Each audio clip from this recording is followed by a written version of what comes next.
A once-in-a-lifetime opportunity for you. Through a rift in the space-time continuum, we are able to drive the Galaxion 5000, the car from the future, right here, right now.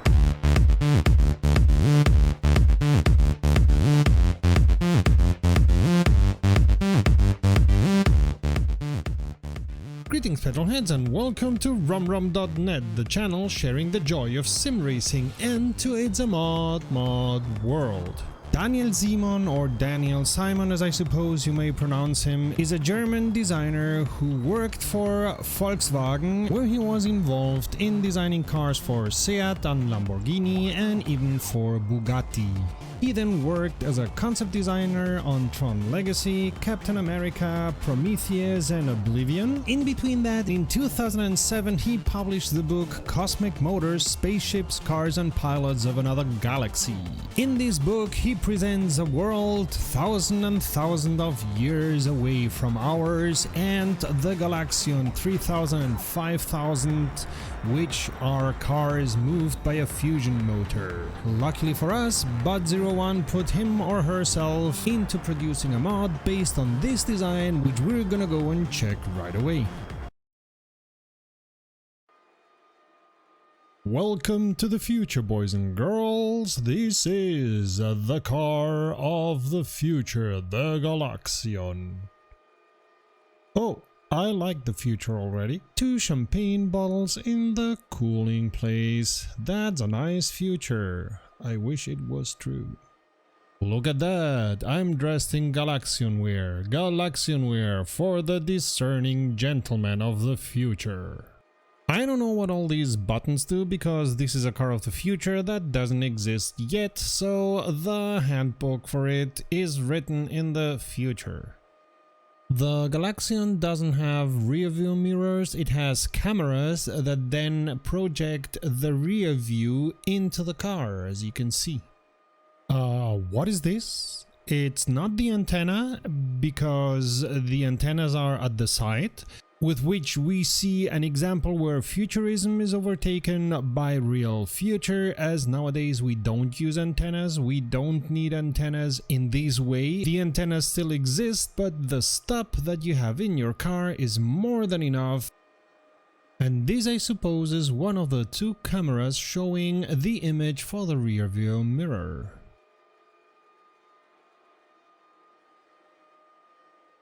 You can choose between a white and a red livery, and I thought red was a little bit too cliché-ish, so I chose white. At the end, it doesn't really matter, does it?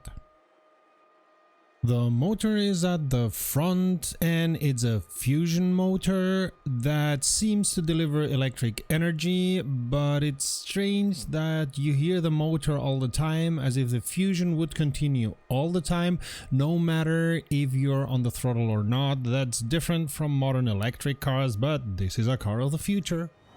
The light on the steering wheel is showing me when it's time to change gears.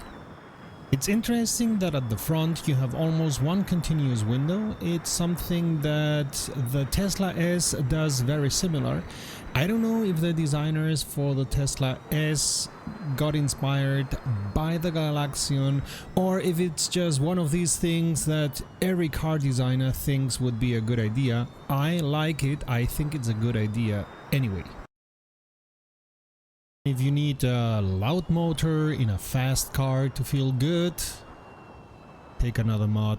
This is not for you. You'll hear the whining of the motor, you'll hear the sound of the wind and a couple of other sounds, but not loud motor sound. No way, no how.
What you don't hear either is the rolling of the tires, a sound that in modern electric vehicles normally is louder than any other sound in the car.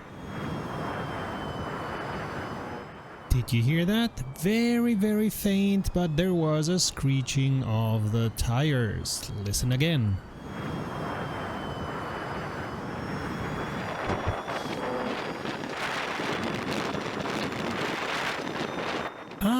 The air noise changes when you are in dirty air when you are at the slipstream of the car in front. Nice detail.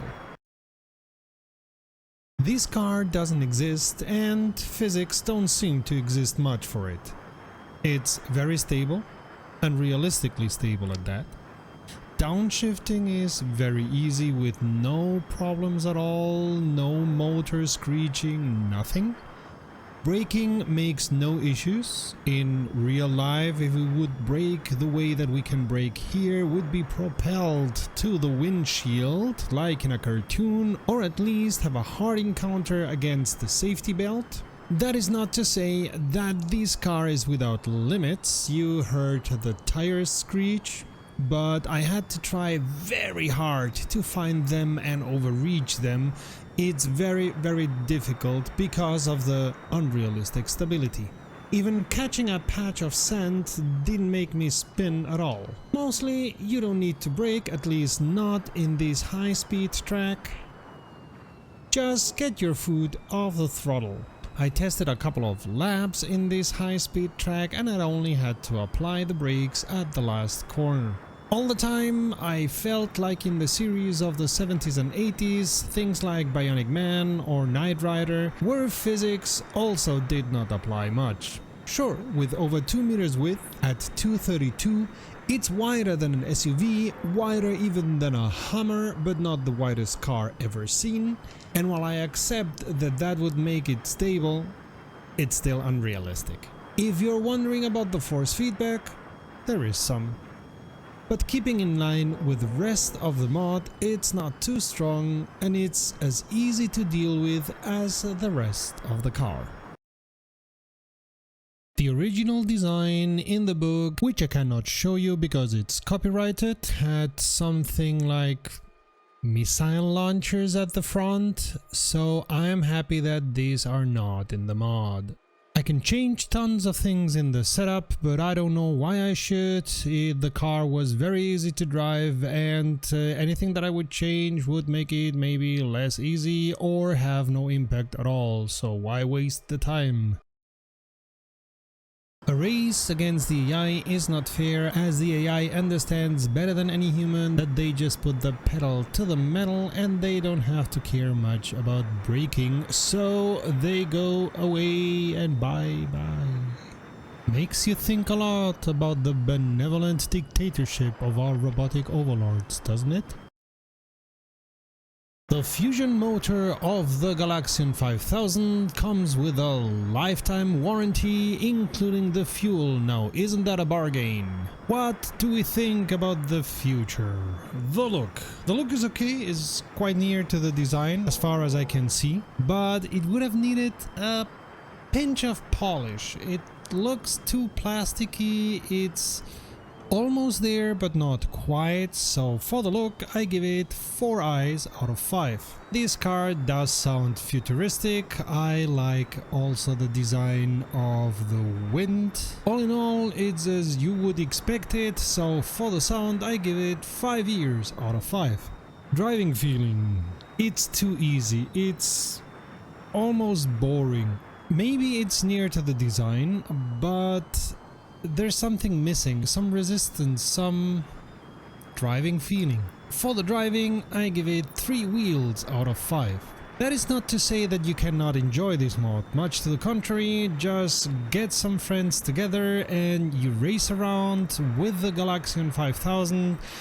best in a high-speed track, although maybe a technical track would be especially interesting. And the friends don't need to know much about driving because this car is very easy to drive, and they don't need to be scared of the force feedback because there is enough force feedback to feel something, but not enough to make it difficult. So all in all, it's an enjoyable mod that could have been a little bit better, but yeah, I had fun driving it around. Thank you very much for watching this video. If you liked it, applaud by giving it a thumbs up and share it with others. Don't forget to subscribe and click on the bell to become part of the ever-growing family of romrom.net and to be informed about new videos.